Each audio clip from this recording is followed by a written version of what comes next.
para sa mas maunlad na kabuhayan. Muli, ako po si Dennis Canigosio Ferrer na nag-aanyaya sa inyo na samahan niyo po ako tuwing Sabado alas 3 hanggang alas 4 ng hapon dito po lamang sa DWJA 88.1 Radio sa bagong programang Usapang Business. Usapang Business sa Radyo Pangasinan. Negosyong may pangarap, tagumpay ang hinaharap.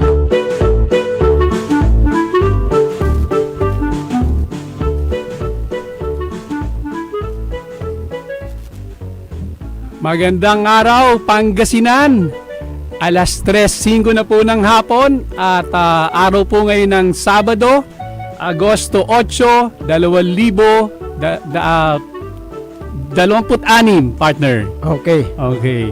So, welcome sa isa na namang edisyon ng pinakabago at nag-iisang business radio program sa lalawigan ng Pangasinan, ang Usapang Business. Okay, partner.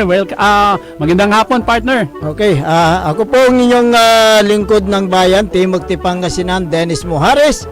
At syempre, ako naman po ang inyong Dennis Canigosio Ferrer, no? Na mag-aatid sa inyo sa susunod na isang oras ng mga inspirasyon, no? Impormasyon at mga kaalaman tungkol sa pagninegosyo, partner. Ayan, okay. So, umpisa na natin, dahil hindi makakarating ang ating mga panauhing pandangal sa hapong ito. Siyempre, talakayin natin itong mga negosyo, para sa kaalaman ng ating mga kabayan, especially yung mga kabataan. So, kanegosyo, Tokayo, Dennis Ferrer, ikaw ay isa sa mga successful businessman. So, paano ka nagsimula sa negosyo? Wow, magandang tanong yan, partner. Paano nga ba nagsimula? Pero siguro, may babahagi ko talagang yung hilig ko sa pagdinegosyo nagsimula nung ako'y bata pa talaga eh. Oo. Okay. Kumbaga talagang So talagang linya mo na ay talagang nasa isip mo at linya mo yung yes, oo. negosyo. Katulad nga, partner, na naibahagi ko nung unang ating edisyon, talagang elementary pa lang, grade school pa lang, nagninegosyo na talaga ako, nagtitinda ako ng kung ano-ano sa sinihan ng aking nasirang lolo sa Ayan. Masbate. Oo. So yung mga iba't ibang mga paninda tulad ng mga ice candy. Yes. Diba? Nasubukan natin yan. Ice candy, Oo. chewing gum. Oo, nasubukan ko rin, partner, magtinda ng pritong lumpia sa classroom. Oo. Talagang sa pasasalamat ko sa aking nasirang ama dahil talagang iminulat niya kami sa pagninegosyo sa murang edad pa lamang. So Oo. ibig mo sabihin ay nag-aral ka with your own yung pagninegosyo. Yes, Ano ba yung oo. pagninegosyo? Oo, talagang yung pagninegosyo. Sabi nga nila, entrepreneurs are not born. Correct. They are made, no? Talagang pag gusto mo talagang magnegosyo, talagang maski anong ginagawa mo, may bagay ko lang pala, partner, no? Nung ako'y graduate na ng kolehiyo, no? At ako'y nagtatrabaho na. So, nagtatrabaho ako, may sweldo, pero ganun pa rin, yung isipan ko talaga, ano bang magandang negosyo ang pwede kong pasukin? Ayun. No? Habang nagtatrabaho ako, kaya ang ginagawa ko nun, isip ng negosyo, tapos ipon-ipon on the side.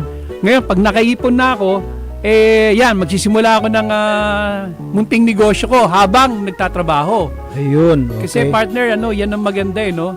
Sa mga nakikinig natin, talagang mainam, no? Kung kayo ay nagbabalak magnegosyo, wag muna kayong tumalon kaagad sa pagninegosyo. Isipin muna. Isipin at pwede kung sakaling kayo ay mayroong day job, pwedeng pagsabayin yan partner. Correct. Siyempre, nandyan yung sipag at tiyaga at yung importante yan, yung diskarte, di ba? Exactly, Oo. Pwedeng pagsabayin yan, partner. Yan talaga yung ginawa ko, no? Trabaho, at the same time, negosyo on the side.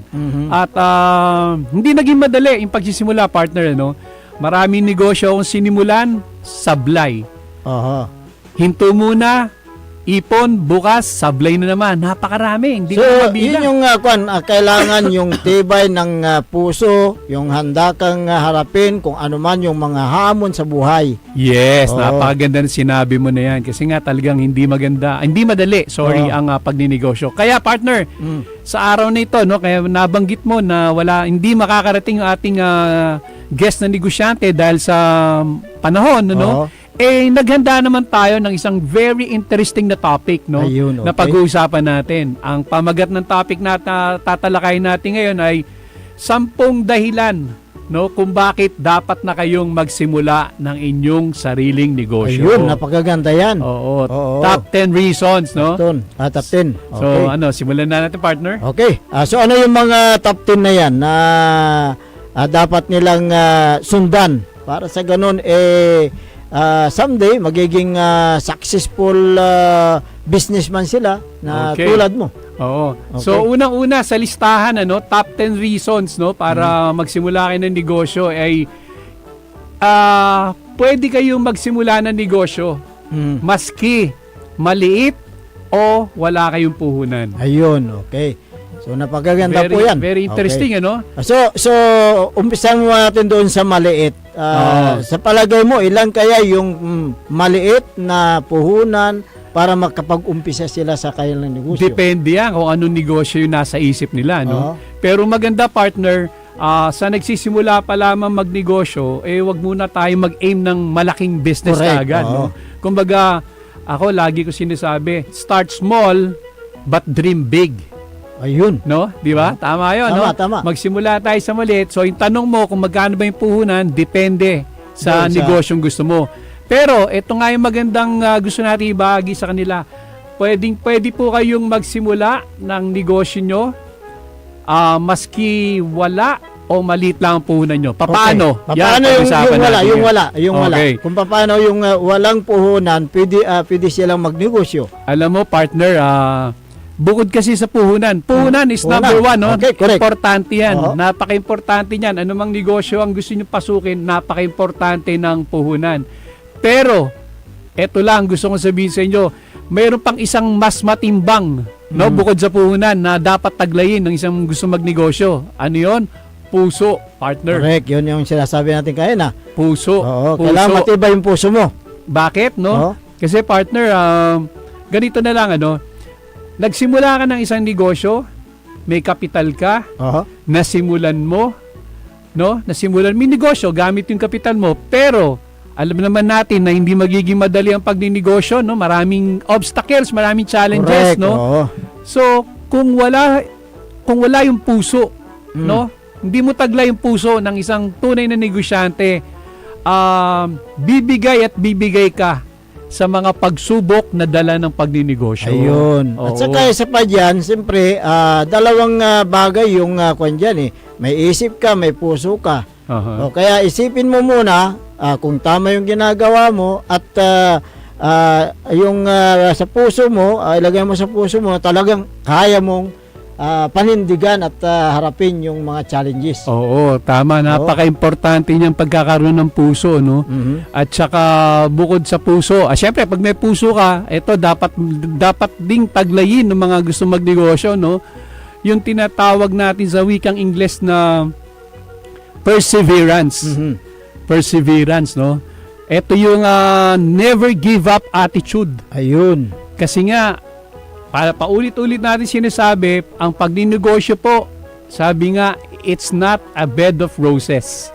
Masyadong masalimuot yan. Lalo Tama, na tama, kung nagsisimula ka pa lamang, masalimuot yan. Maraming challenges, maraming problema. At ang medyo malaking obstacle dyan, partner, no, sa nagsisimula. Kung natatanda mo, yung mga guest student entrepreneurs natin noon last week, ano, Oho. merong isang estudyante doon, negosyante, si Sari Zabala. Sorry, sa bala. Oo, Okay. ang sabi niya, minsan po pag nagsisimula tayo ng negosyo, maraming taong hindi naniniwala sa atin, sa ating kakayahan. Ang masakit pa, minsan, sarili nating miyembro ng pamilya natin, hindi naniniwala. So, kaya kailangan mo talaga yung never give up attitude na At yan. saka isa pa dyan siguro kaya kanegosyo, Dennis, hanapin nila yung pwedeng maibinta sa kailang sa kailang lugar, yung mabilis maibinta para sa ganun uusad sila sa kailang negosyo. Yes, oo. At saka isa pa, partner, dagdag lang natin, bukod doon sa perseverance, no, yung resilience. Resilience naman, yung talagang babangon at babangon ka, no?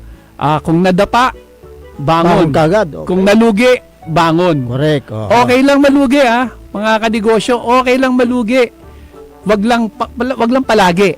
Ayun. Okay. Pero speaking of pagkalugi sa negosyo, partner, no, meron akong gustong ibahagi sa ating mga tagapakinig, no. Meron ako isang kaibigang negosyante. Ang pangalan niya ay si Chef Princess San Diego. Ayun. Okay, taga Manila tong kaibigan ko nito. So, anong negosyo? Yun. Ang negosyo niya, yung kilalang What's Your Flan. Oh. Okay, What's Your Flan? Ano to? Leche flan based na business. Ano to? Leche flan talaga. Leche flan. Okay. Pero, ang ginawa niya sa leche flan ay in-elevate na yung standard at saka naglabas siya ng napakaraming uri ng kumbaga variants, no? Ang dami. Talagang ang sasarap. Pero, bago naging matagumpay si Chef Princess, alam mo ba, partner? 14 lang naman, partner, na negosyo niya ang simulan at lahat yun bumagsak. Oh. Okay? So, Paano siya bumangon ulit? Oo, yun ang tinatawag na kailangan natin ng resilience, no? Talagang wag nating isipin yung mga pagbagsak na yan. Correct. Alam mo, magandang gawin natin, partner, dyan, kung sakaling merong tayong itatayong negosyo, yung ating mga tagapakinig, no? Tayo ng negosyo, hindi nag-click, bangon. Okay? Tapos, pahinga ng konti, magtayo ulit ng bagong negosyo. Yun. Kung sakaling di pa rin nag-click, katulad nga ni Chef Princess, 14. Pero ang ginawa ni Chef Princess, talagang noong una, syempre, hindi mawawala yung panghihinaan ka ng loob. Tama, okay. Syempre, biruin mo naman, 14, partner, no? So, kailangan dyan porsigido ka talaga sa pagninegosyo. Yes, oo. So, ang ginawa niya talagang, ginawa niyang tungtungan yon yung kanyang mga failures, no? Ginawa niyang lessons yon. Kumbaga, sinigurado niya na sa bawat failures na kanyang mararanasan ay meron siyang mga learnings, no, na matututunan. Okay? Basta sabi nga meron isang Japanese proverb, no, magandang ibahagi ito. Fall 7 times, stand up 8. Ayun. Ibig sabihin na maski ilang beses kang bumagsak, palugi, tayo ka lang. Dahil darating yung tamang panahon para sa ating lahat. Basta wag lang tayo mag-give up. At saka kailangan dyan siguro yung pagtitipid at saka yung paghawak ng yung pira. Oo, tama. Yan ang importante dyan. Kung kumita ka, huwag ka masyadong maluho. Tama ka dyan, partner. Kasi alam mo, dyan magaling ang mga Chinese businessmen. No? Talagang kumita sila ng piso, 2 piso. No? Pero sinisinop nila yung pera na yun. Talagang hindi sila nag-aaksaya ng bawat piso ng kanilang puhunan. Ayan. At saka madaling na ngayon magbenta ng mga negosyo tulad ng ating mga gis sa UCU nung nakaraan. Yes, Sabi nila dinadaan nila sa social media. Tama ka dyan, no? Napaka-effective dyan, partner. Napaka-effective ng social media. At ang isa pa pala, no? Kung kayo po ay nagninegosyo, katulad nung nabanggit namin kanina ni partner, meron tinatawag sa pagninegosyo yung delayed gratification. Ito yung medyo maraming sumasablay, no? Sad to say, marami sa ating mga kapwa nagninegosyo, no? Lalo na Pinoy, no? Sad to say, yung pag kumita ng konti negosyo, ayan na, pumapasok na yung luho. Ayun. No? Bili ng mamahaling cellphone, bili ng mamahaling mga kasuotan, bili ng mga magagarang kotse, no? So, anong nangyayari? Nagagamit yung puhunan, ano? So, kailangan mong yung puhunan mo ay isit aside mo at yung gagasusin mo ay yung kinita mo. Yung, yes, oo. Dapat talaga wag mong paghahaluin din yung personal mong pera at saka yung pera ng negosyo. Tama. Okay. So partner, pag-usapan naman natin yung ikadalawang rason, no, kung bakit magandang magsimula na kayo ng negosyo ngayon. Mhm. Ito, applicable to lalong-lalo na kung habang bata pa kayo. Okay. Magsimula na kayo ng negosyo habang bata pa kayo. Okay. Okay. Bakit? Dahil kung bata pa kayo, unang-una, syempre malakas pa yung katawan, malakas yung pag-iisip, no? At saka pag bata pa kayo, katulad nung nabanggit natin kanina, hindi man maging maganda ang turnout ng negosyong sinimulan mo, pag ikaw ay bata pa, matututo ka. Katulad nung nangyari kay Chef Princess, ano? So, mas maganda talaga na habang bata pa, magnegosyo na. Ayun. Yun ang lagi nating pinapaalala. Although, I'm not saying naman na pag medyo may edad na, hindi na dapat magnegosyo. Hindi po yun. Ang pagninegosyo po ay bukas sa lahat. O, sa lahat. Ikaw ay bata, matanda, may ipin o wala. Joke lang yun, partner. Ayun, Pero nakikita ko ngayon, mas maraming porsigidong mga kabataan na pumapasok sa negosyo, nag-i-start sa kailang negosyo. Tama ka dyan, partner. Tama ka dyan. Parami ang mga kabataan natin na pumapasok sa pagninegosyo. No? Oo. At yan naman talaga yung maisingit ko lang, partner. Yan yung isa sa adhikain talaga nung ating itinayong organisasyon, yung Next Entrep Philippines, no? Mhm. Kung saan talagang naghihikayat tayo ng mga kabataan, ng mga estudyante in particular, na pag-aral at the same time sabayan ng pagninegosyo. Oo. Alam mo, partner, ang ginagawa namin sa Next Entrep Philippines, talagang nililibot namin yung mga kolehiyo at universidad, no, sa buong lalawigan ng Pangasinan. With your own expenses? Yes, partner. Oo. Wala tayong mga sponsors dyan, no? Okay. So talagang nililibot natin yung mga kolehiyo at mga universidad, maski mga high school, no? Talagang naghahanap tayo ng mga estudyante na mayroong munting mga negosyo. At pag Oh. meron tayong nakitang mga ganyan, talaga ng mga minomotivate natin ng gusto, ginagabayan. Kasi ang gusto natin, ang gusto natin sa Next Entrep Philippines ay talagang makapaghikayat, makapag-inspire at makapaghubog ng mas maraming batang nagnenegosyo. Ayun, okay. So napakaganda yung programa nyo dahil yung iniikutan ninyo ng mga paaralan, mga colleges, Yes, siyempre makikita nyo yung mga porsigido ng mga kabataan na sila ay porsigidong magnegosyo. So malaking tulong po yan yung ginagawa ninyo with your own expenses. Yes. Ayan, Oo. oo.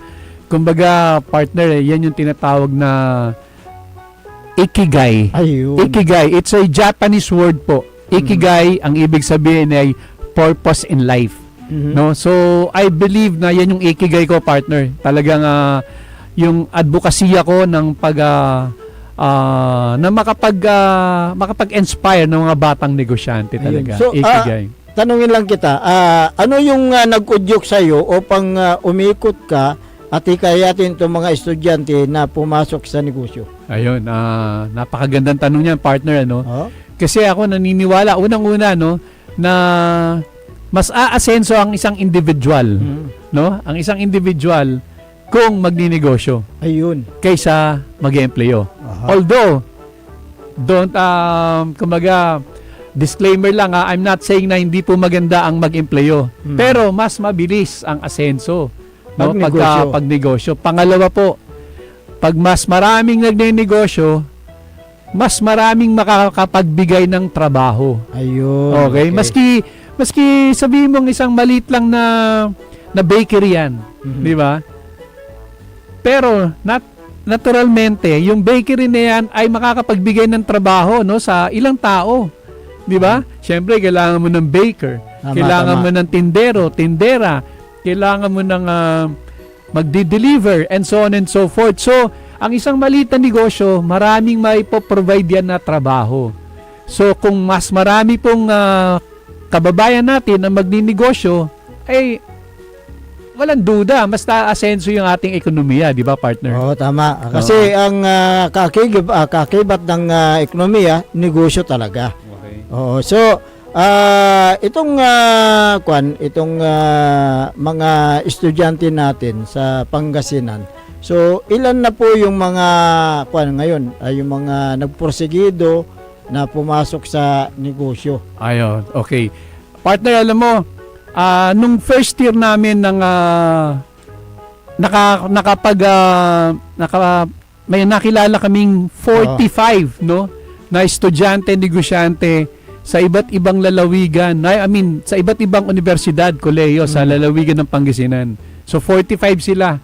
So ang ginawa namin, feature namin sila dun sa ating social media page, no, yung Estudyante Negosyante TV. At meron din tayong isang column, Business Mind, sa isang lokal na pahayagan. So pinifeature natin sila ron para mas motivate sila at mas maraming ma-inspire, no, ng mga tulad nilang estudyante.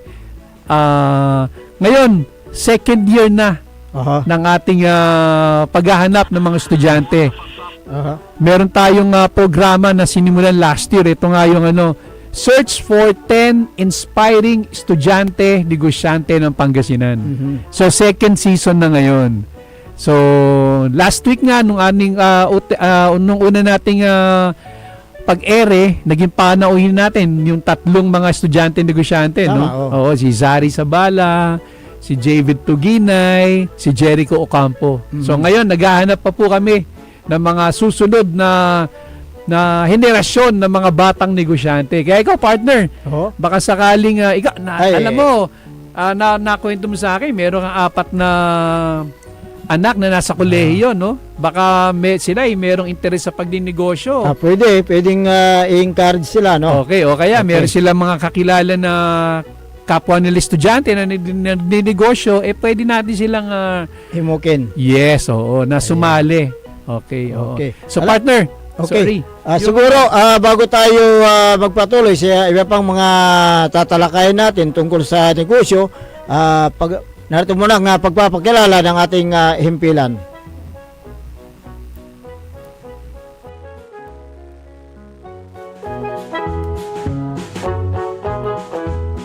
May pangarap ka bang magsimula ng sariling negosyo? Ngayon na ang tamang panahon. Ako po si Dennis Canigosio Ferrer ay mag-aatid sa inyo ng isang bagong programang tatawagin nating Usapang Business sa Radyo Pangasinan. Dito po ay makakasama natin ang mga batikang negosyante, mga bagong nagnenegosyo at maging mga estudyante negosyante para makapag-inspire tayo ng mas marami nating kababayan na magsimula na rin ng kanilang sariling negosyo. Ang programang Usapang Business sa Radyo Pangasinan ay upang matulungan at gabayan na ang mga nais magsimula ng negosyo sa tamang paraan. Negosyo tips, mga kaalaman para sa mas maunlad na kabuhayan. Muli, ako po si Dennis Canigosio Ferrer na nag-aanyaya sa inyo na samahan niyo po ako tuwing Sabado alas 3 hanggang alas 4 ng hapon dito po lamang sa DWJA 88.1 Radio sa bagong programang Usapang Business. Usapang Business sa Radyo Pangasinan. Negosyo may pangarap, tagumpay ang hinaharap.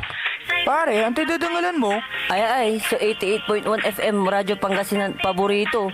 Bali-bali ritugtugan dadya. Paborito miya talaga si Rinawa. Imbagabagam. Aya, so #1 pop music station. DWJE 88.1 FM Radyo Pangasinan. Paborito. Looking for a place where comfort meets flavor? Welcome to Cafe Medardo, nestled inside Coras Manor and Garden in Mapandan, Pangasinan. Your cozy escape just off the town's heart.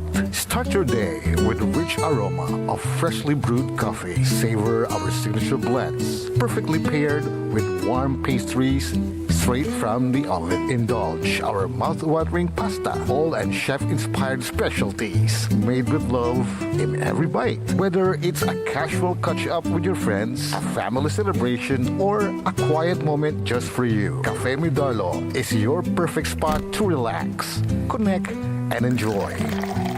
Visit us today at Cafe Medardo in Coras Manor and Garden, Mapandan, Pangasinan, where every cup tells a story and every visit feels like home.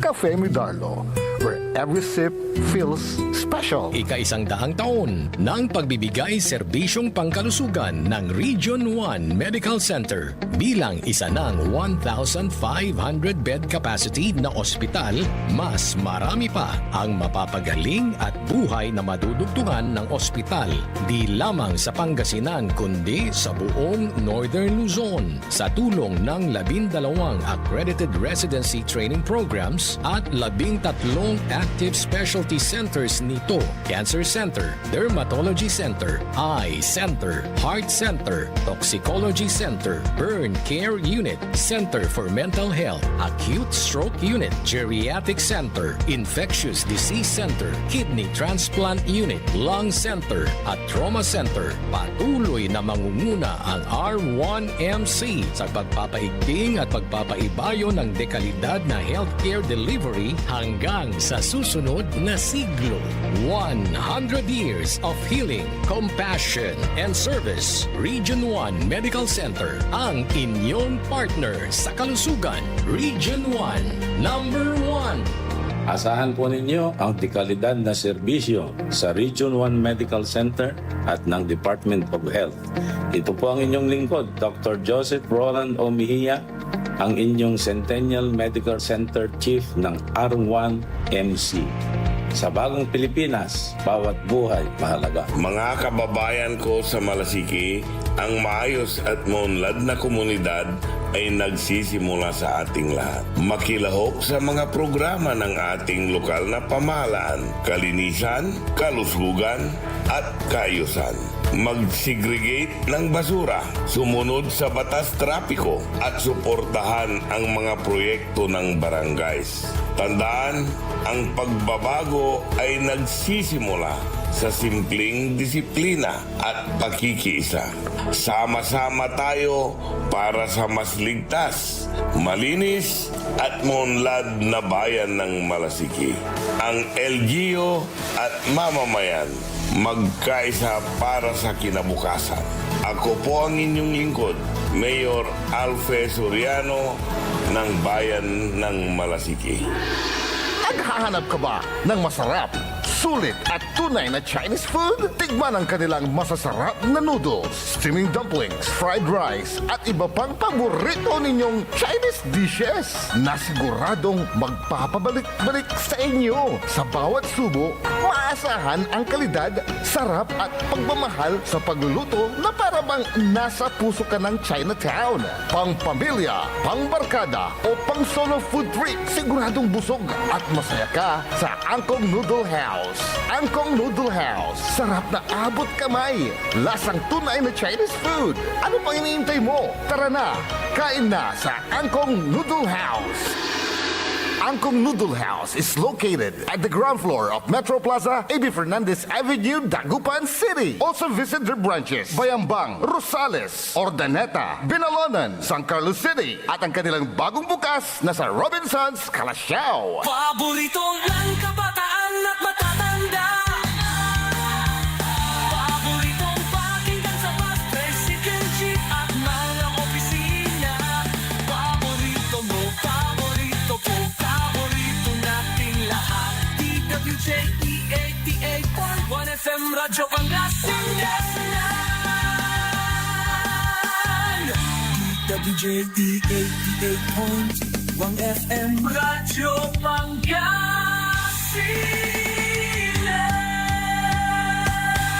Paborito. May pangarap ka bang magsimula ng sariling negosyo? Ngayon na ang tamang panahon. Ako po si Dennis Canigosio Ferrer ay maghatid sa inyo ng isang bagong programang tatawagin nating Usapang Business sa Radyo Pangasinan. Dito po ay makakasama natin ang mga batikang negosyante, mga bagong nagnenegosyo at maging mga estudyante negosyante para makapag-inspire tayo ng mas marami nating kababayan na magsimula na rin ng kanilang sariling negosyo. Ang programang Usapang Business sa sa Radyo Pangasinan ay upang matulungan at gabayan na ang mga nais magsimula ng negosyo sa tamang paraan. Negosyo tips, mga kaalaman para sa mas maunlad na kabuhayan. Muli, ako po si Dennis Canigosio Ferrer na nag-aanyaya sa inyo na samahan niyo po ako tuwing Sabado alas 3 hanggang alas 4 ng hapon dito po lamang sa DWJA 88.1 Radio sa bagong programang Usapang Business. Usapang Business sa Radyo Pangasinan. Negosyong may pangarap, tagumpay ang hinaharap. Oras alas 3:34 ng hapon sa pagpatuloy nating palatuntunan. Usapang Business. Okay, dito lamang sa DWGA 88.1 FM, Radyo Pangasinan, paborito. Okay, partner. Partner, so dumako tayo doon sa ikatlong rason naman, no? Kung bakit dapat i-consider nyo na yung magsimula ng inyong sariling negosyo. Ang ikatlong rason, no, ay mas pinadali na po yung pagninegosyo ngayon sa tulong na rin ng teknolohiya. Okay, tulad ng? Okay. Aha. Ngayon, partner, alam mo, kung magsisimula ka ng isang negosyo, siyempre, kailangan mo ng business plan. Correct, okay. Oo, so plano. dati, napakahirap niyan, mabusisi yan, ano? Pero ngayon, dahil sa technology, so meron ka lang at just a click of your fingers, lalabas na yung template, no? Paano, tapos mag-ano ka na lang, magbabago-bago ka na lang. Hindi lang yan, no? Hindi lang business plan. Kung sakaling kailangan mo ng recipe, kunyari, gusto mong pasukin ng baking business. So, syempre, kailangan mo ng mga iba't ibang recipes, no? Na mga gagawin mo mga cakes, mga pastries. Nandiyan na rin sa yan, technology. oo. Kumbaga, just a click of your fingers, lalabas na lahat yan. Ano pa? Inventaryo, partner. Alam mo, isa rin yan sa masalimuot na kailangang pagtuunan ng pansin ng mga nagninegosyo, yung inventory system. Correct. Pero ngayon, meron na mga apps, no? Na talagang i-input mo lang doon yung mga produkto mo. Yung gusto mong produkto. Okay. Kung ilan na nabenta mo ng produkto na yon, no? Maski nasa labas ka, nasa ibang lugar ka, makikita mo yung yung sales ng negosyo mo. Tama, okay. Oo, at isa pa, yung CCTV, no? Di ba? Maski nasa ibang bansa ka, gusto mo ma-monitor yung nangyayari sa negosyo mo. Diyan sa cellphone mo na lang. Yun, Okay. oo. So talagang mas pinadali ang pagninegosyo ngayon, kaya wala na talagang dahilan para sabihin ng mga nagnanais na magnegosyo na mahirap. So pinadali na yan. Pinadali, okay. Dahil nga sa teknolohiya ngayon. Yes, oo. Okay. Ngayon naman, ika-apat na rason, partner, ano? Bakit kailangan nyo nang magsimula ng negosyo ngayon? Dahil sa ngayon po, sa social media pa lamang, ang dami mo nang makikilala, mapapanood at makapapakinggan ng mga business mentors, no? Ayun, okay. Ito yung mga taong tutulong, gagabay sa'yo, no? Aalalay sa'yo, anumang uri ng negosyo ang gusto nyong pasukin. So marami yan Talagang ako every now and then nag-scroll ako, naghahanap ako ng mga mentors, no, na talagang may napupulot kang mga kaalaman Oo, dahil sa cellphone Yes, doon pa lang. Dati, no, kung gusto mong magnegosyo, wala kang alam, wala, mahirapan ka. Pero ngayon, nasa social media na lahat ng mga impormasyon. So, diyan ka matututo na kung paano ka mag-start. Yes. Yung mga negosyong gusto mong pasukan na madali, dyan na sa cellphone na lang. At kung magbibinta ka ng mga product mo, through cellphone na lang. Exactly, diba? Social media. Social media. So, talagang partner, alam mo, kung gagamitin lang ng ating mga tagapakinig ang social media, ay talagang malaki ang may tutulong nito sa kanilang plano na magsimula ng kanilang negosyo. O gaya ng gis natin noong nakaraan, di ba? O sabi nila, nagbibinta sila ng mga product nila through online. Yes, oo. So talagang napakalaking bagay.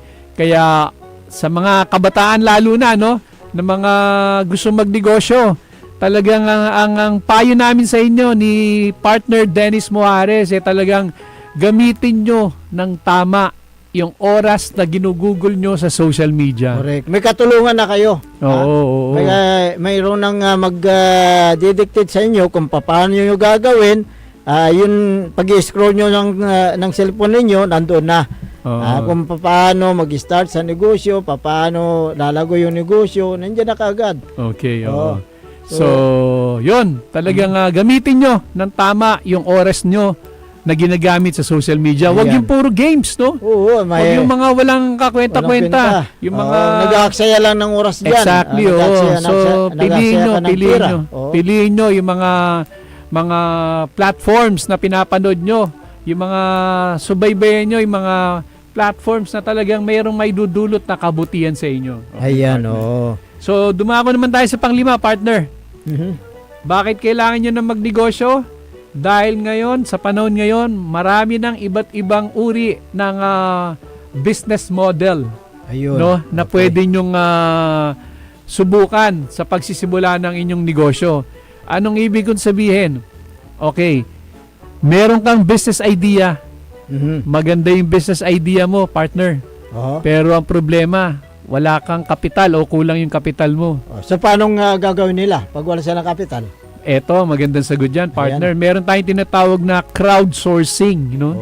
Crowdsourcing. Ibig sabihin, maski sa social media, no, meron nang gumagawa niyan. Ipopost mo lang sa social media yung konsepto ng iyong business at kung bakit ito maganda, kung bakit ito promising, at magugulat ka na lang, merong mga negosyante rin na tatawag sa iyo o makikipag-coordinate sa iyo, nakita yung pinost mo sa social media na at interesado do sa konsepto ng iyong negosyo. So, mismong negosyante na ang lalapit sa iyo. Exactly, oo. Okay. Oo, meron pang isa. Through social media. Yes, pwede yan. Crowdsourcing yan. Ginagamit yan sa maraming panig na ng mundo, no? Talagang crowdsourcing. Magugulat ka na lang. Basta talaga, siguraduhin mo lang na meron kang isang highly promising business concept at talagang meron kang sapat na kaalaman doon sa negosyo na yon. Kumbaga, kaya mong tayuan yung negosyo, may sapat kang kaalaman, merong mga lalapit sa iyo ng mga negosyante rin. So, yun yung wala kang puhunan. Yes, oo. Ang magbibigay ng puhunan sa iyo, yung mga negosyante. Yes. Okay. Yung crowdsourcing naman, partner, ito yung mga individual to na negosyante. Pero meron pang isang business model na ginagamit na rin, no? Para makapagsimula ng isang negosyo ang sino man na may idea pero walang kapital. Ito yung tinatawag nilang venture capitalist. No, ito naman mga venture capitalist, mga negosyante talaga to, meron silang isang binuong grupo, no, na talagang halimbawa tayo, 5 negosyante tayo na matatagumpay na negosyo, invest tayo ng pera natin sa isang business na bubuuin natin as venture capitalist, tapos iaalok natin yung pera natin sa mga nagdinegosyo na. Mga negosyante na. Maaaring nagsisimula pa lang or nakapagsimula na pero kailangan ng additional capital. Lalapit ngayon sila sa mga venture capitalist. Ayun. Ang venture capitalist naman, partner, usually, syempre, dapat kumita rin sila sa pera nila. Siyempre. So, meron silang hinihinging certain percentage, no? Meron silang equity do sa business. Oo. Kung halimbawa, nag-invest tayo ng, let's say, 500,000 sa isang negosyo na inilapit sa atin bilang venture capitalist, mag-uusap tayo ngayon ng may-ari ng negosyo kung ilang percent ba yung magiging equity natin do sa negosyong sinimulan. So, ibig sabihin, meron tayong share doon. Ayun, okay. Doon naman tayo kumikita. Okay. Pang-anim na, partner. Bakit kailangan nyo ng pag-isipan talaga na magsimula ng inyong sariling negosyo? Ito ay dahil sa ito na yung tamang pagkakataon para maging batang milyonaryo ka. Ayun. Oo, kasi naman So, meron ka bang maibigay na example na mga batang naging milyonaryo sa negosyo? Ang dami, partner. Oo, ang dami. Sa social media ngayon, I'm sure kilala nila to, si Josh Mojica. Oo. Siya yung may-ari ng Kangkong Chips. Kangkong Chips. Batang-bata yan nung sinimulan niya yung kanyang negosyo nung panahon ng pandemya. Tama, Oo, kumuha lang siya ng mga kangkong, no? Namitas lang siya ng mga kangkong. Prinito niya, no? Tapos nilagay sa pakete, kangkong chips na. Ayun, okay. So, unti-unti, sinimulan niyang negosyo na yun, ay lumaki na lumaki. Ngayon, ay multi-millionaire na si Josh Mojica. Napakarami, partner. Talagang, yan kasing pagninegosyo, yan kasi ang magiging daan para mas mabilis kang umasenso. Oo. Kumpara mo nga sa pag-i-employo nga, yung katulad. So gamitin mo lang yung isipan mo at saka yung puso mo. Oo. Para sa ganun ay magiging successful na businessman ka. Oo, ang term ko dyan, partner, na lagi kong sinasabi, no, sa mga kabataan, tabaan nyo yung utak nyo. Oo, tabaan nyo yung utak nyo. Mag-upskill kayo, magpakahusay kayo, no? Talagang mag-concentrate ka lang, partner. Mag-focus lang sila sa isang bagay na talagang malapit sa puso nila at talagang gustong-gusto nilang ginagawa. So, focus ka lang doon. At sooner or later, talagang diyan ka magkiklik. Ayun, okay. Napakaganda. Yung mga sinabi mong mga tips para sa mga kabayan natin. Para sa ganun, yan ang magiging guide nila para pag-start ng kailang mga negosyo. Meron pa tayong natitirang 4 na lang, partner. Okay, sige. 4 na lang, no? Bilisan lang natin to. Mas madali na ang magnegosyo ngayon. Kasi ang ating gobyerno talagang gusto nila mas padaliin yung pagninegosyo. Meron silang tinatawag na ease of doing business. Correct, Batas yan. Batas yan. Ibig sabihin na kung magpaparehistro ka ng negosyo, dapat hindi natatagal yan ng 1, 2, 3 linggo. Minsan naabot pa ng buwan.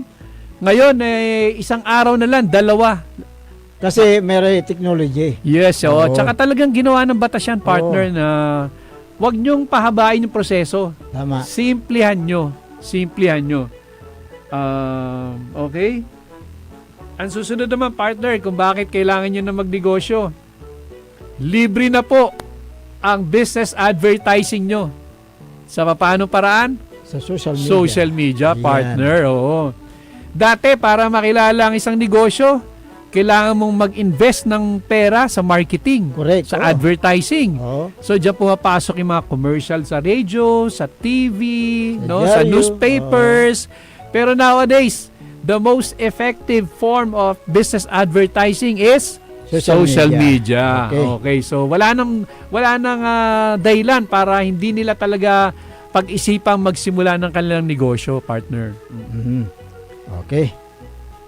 Pang-siyam, pangalawa sa huli, no? Pang-siyam na dahilan kung bakit kailangan nyo na pong pag-isipan talaga na magnegosyo. Ito, applicable to lalong-lalo na sa mga kabataan. Pero ganun din sa mga may edad na rin.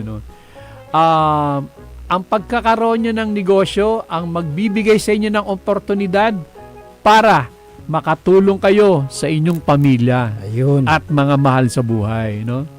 Siyempre, pagka naging matagumpay ang inyong negosyo, gawin mong bihikulo yan para makatulong ka sa pamilya mo. Siyempre, Tama. sa mga mahal mo sa buhay. Makatulong ka sa kapatid mo. Sa komunidad mo, di ba? So, ang ibig natin sabihin pay it forward, no? Kumbaga, naging matagumpay ang negosyo nyo, ibahagi nyo naman yung inyong blessings, no? Sa ibang tao. Sa ibang tao. Ayan. Okay.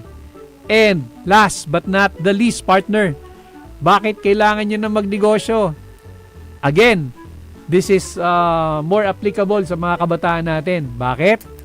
Kasi po, itong nakakalungkot, wala pong gaanong trabaho na naghihintay sa ating mga graduates. Ayun, okay. Tama ba yung partner? Pero may mga graduates din na in demand doon sa ibang bansa. Yes. Pero karamihan kasi, kung dito ka magtatrabaho, siyempre, kailangan mo ng mga requirements. Exactly.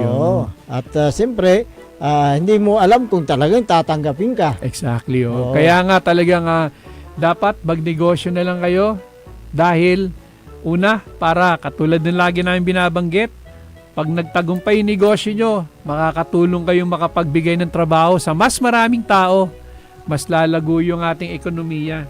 No? At yun na nga, sa mga young graduates na yan, alam naman natin partner, every year, no?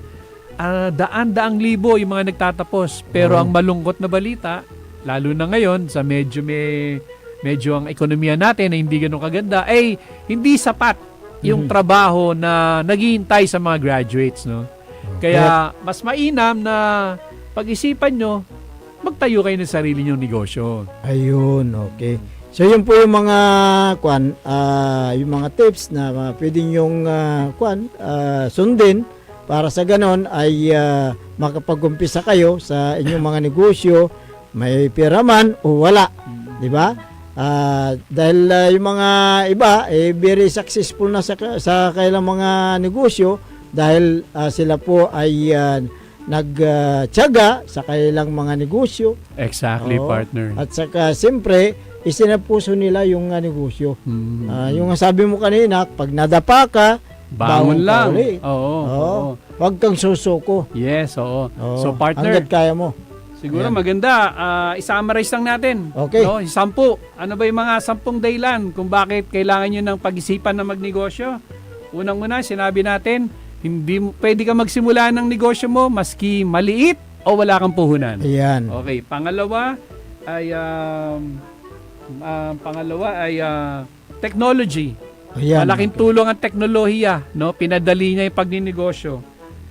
Susunod diyan ay para magtagumpay ka, marami kang makikilala, mapapanood, mapapakinggan ng mga business mentor sa social media na pwede mong paghugutan ng kaalaman at inspirasyon, partner. Oo. Pagkatapos, madali na magnegosyo ngayon dahil maski wala kang puhunan, mayroong iba't ibang business models, no, na pwede nilang pag-aralan at i-apply sa kanilang mga negosyo. Ayun, okay. At isa pang dahilan, no, ito yung napakaganda. Pag nagnegosyo kayo, mas madali nyong maaabot, no, yung pangarap ng lahat, yung magtagumpay at maging milyonaryo sa pagninegosyo. Susunod pa dyan, ang ating pamahalaan ay yun na nga, marami ng mga batas na ginawa para mas mapadali ang pagsisimula ng negosyo ng ating mga kababayan. Isa pang dahilan kung bakit kailangan nyo ng magnegosyo, simulan ng magnegosyo, libre na po yung pag-advertise ng inyong negosyo. Tama, partner? Tama, tama. At pang-siyam na dahilan sa pagninegosyo, pag nagtagumpay kayo, matutulungan nyo ang inyong pamilya, mga kapatid, mga mahal sa buhay, at maging sa komunidad, no? Kumbaga, pay it forward. At ang panghuling dahilan kung bakit talagang kailangan nyo na magnegosyo ay para makatulong kayo na makapaglikha ng mas maraming trabaho at makatulong sa pagpapalago ng ating ekonomiya. Ayan, Doon, okay. partner, 10. 10. Okay, sana may natutunan sila, partner, at Oo. isa puso nila, isa buhay, no? Ngayon, kung gusto nyong yung personal na malaman yung mga iba't ibang mga hakbangin para sa pagninegosyo, punta kayo dito sa ating himpilan. Yes. Pwede. Pwede. Oo. Invite kayo namin dito para maturuan kayo ni kanegosyo Tokayo Dennis Ferrer. Opo, anytime, feel welcome po kayo. Ayan, Tama ba, partner? Oo, tama. Welcome sila Oo. na bumisita dito sa ating programa, no? Every Saturday. Every Saturday. 3 o'clock hanggang alas 4 ng hapon po yan. Okay, so sana magkita-kita po tayo rito. Every Saturday po yan, usapang business. So, Ayan, gusto kong batiin itong mga viewers natin. Si Marivic Rivera Balason, Imad Duque, nasa ibang bansa ito. Si Kapitan Saldi Bauson ng Barangay Macabito, Calasiao. Nanonood siya. At, Cap, good afternoon, ayan, Cap. Good afternoon daw. Okay. Gawin din si John Gabrielio. Good afternoon po sa inyo. Ayan. Okay. Yung mga batiin mo dyan, partner. Yes, partner, meron din tayo. Mga gusto kong batiin, yung mga kaibigan natin no, sa Barangay Lasip, si Colonel Roland Sarmiento, yung aming retired Philippine Navy General, no, napakabait yan. Gayun din ang ating dating Provincial Director, Police Colonel Arbel Mercurio. Pero si Okay, IDG na sa ibang kwan yan. Yes, Ayun. sa Sibuyata siya ngayon. Oo. Pero alam mo, partner, taga-barangay Calasaw. namin yan. Eh, Lasip, ano? Tama, Lasip. highway, oo. Kilala ko Tapos, yan. siyempre, meron din tayo isang sa kapulisan, si Sir Mac Umangay ng Calasiao Police Station. Magandang hapon, sir. Siyempre, yung pinsan ko na negosyante rin, masyadong masarap magluto, yung Mother's Best. Si Insan Merly Nilo. At yung lagi nating kasama, si Roosevelt Abalos. So, yun po. Ayan. Good afternoon po sa inyo at palagi kayong umantabay sa ating palatuntunan para sa ganoon ay para sa kaalaman tungkol sa negosyo with Tocayo Dennis Ferrer. Okay. Ayan. Wag sana sila magsasawa, partner, ano? Siyempre. Na sumabaybay, no? Dito sa ating programang Usapang Business. Kung saan talagang sa loob ng isang oras, magbibigay po kami sa inyo ng inspirasyon, impormasyon, at samut-saring mga kaalaman patungkol sa pagninegosyo. Ayan. Good afternoon kay Merlita Abilia. Ayan. Good afternoon dyan sa may Dasol, Pangasinan. At saka si Nerissa. Si pinsan ko nga pala. Gandang hapon si Insan, sabi niya dyan sa may Sambales. Ayan. Magandang hapon po sa inyo. Partner, Okay. naabutin tayo, no, sa Sambales. Oo, umaabot tayo sa Sambales hanggang sa ibang bansa nga eh. Talaga? Oo, Wow, marami. Si Imaduki, taga ibang bansa ito. Wow. Australia. Ganon pala kalayo, no, Ayan, yung reach ng ating DWJE, Oo. no, Radyo Pangasinan. Ayan, okay. So, Siguro, meron ka pang kwan dyan, yung mga gustong batin o kayo yung pag-encourage mo sa ating mga kabayan para sa pag-i-start ng kailang negosyo. yes, partner, ito yung lagi kong paalala, no. Pagka po kayo ay nag-iisip ng anumang negosyo, dapat ang pasukin yung negosyo, yung talagang malapit sa puso nyo. No, wag yung dahil sa fad lang o yung uso. Dapat malapit sa puso mo at talagang pagsusumikapan mo, no. At saka ito rin, importante rin to, mga partner, no, sa ating mga tagapakinig. Pag magsisimula kayo ng negosyo, always start small but dream big. Ayun, okay. Yun ang importante. Huwag po masyadong malaki kagad kasi sabi nga nila, pag masyadong mataas sa lipad, ang lagapak matindi. Ayun. No? So Kailangan dapat talagang step by step. Step by step. Huwag kayong lilipad ng napakataas. Oo. Kailangan yung tumuntong muna. Kung kaya nyo na mag-negosyo ng malaki, yun. Basta nasa puso nyo. Oo.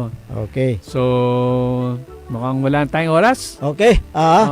Siguro, pansamantala tayong maalam sa Himpapoid at magbabalik sa susunod na Sabado dito lamang sa ating palatuntunan. Ang inyo pong mga nakasama, Dennis Canigosio Ferrer. ako naman si Dennis Abalos Muhares, ang inyo pong kantabay sa hapong ito sa programang Usapang Business. Dito lamang sa DWGE 88.1 FM Radyo Pangasinan Paborito. Ayan. May pangarap ka bang magsimula ng sariling negosyo? Ngayon na ang tamang panahon. Ako po si Dennis Canigosio Ferrer ay maghatid sa inyo ng isang bagong programang tatawagin nating Usapang Business sa Radyo Pangasinan. Dito po ay makakasama natin ang mga batikang negosyante, mga bagong nagnenegosyo at maging mga estudyante negosyante para makapag-inspire tayo ng mas marami nating kababayan na magsimula na rin ng kanilang sariling negosyo. Ang programang Usapang Business sa Radyo Pangasinan ay upang matulungan at gabayan na sa mga nais magsimula ng negosyo sa tamang paraan. Negosyo tips, mga kaalaman para sa mas maunlad na kabuhayan. Muli, ako po si Dennis Canigosio Ferrer na nag-aanyaya sa inyo na samahan niyo po ako tuwing Sabado alas 3 hanggang alas 4 ng hapon dito po lamang sa DWJA 88.1 Radio sa bagong programang Usapang Business. Usapang Business sa Radyo Pangasinan. Negosyong may pangarap, tagumpay ang hinaharap. Parad aliguas, tan arangkaday kalasyaw, ang inyong lingkod sa ating bayan. Ang bawat isa ay mahalaga. Sama-sama nating itaguyod ang disiplina, malasakit